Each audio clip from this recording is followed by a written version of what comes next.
dohode, aby znížili dôsledky. Ďakujem pani Bauer. Közép-európai régiót. Ďakujem, pani predsedajúca. Pokiaľ ide o strednú a východnú Európu,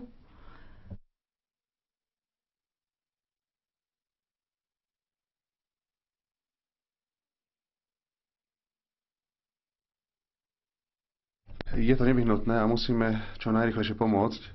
A chcem poprosiť o to, aby komisia naozaj použila všetky páky, tak aby naozaj tie škody boli eliminované. Žiadny členský štát nie je schopný sám niesť takéto škody a odstraňovať ich. A druhý problém, na ktorý by som chcela poukázať, je diskriminácia na základe zmeny zákona o slovenskom občianstve.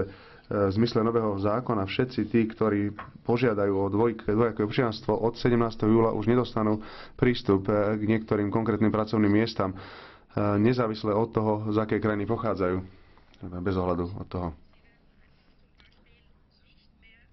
A napríklad nebudú už mať prístup k štátnej službe. Ako dôvod je uvádzaná ohrozenie bezpečnosti štátu. Podľa nás je to úplne neakceptovateľné.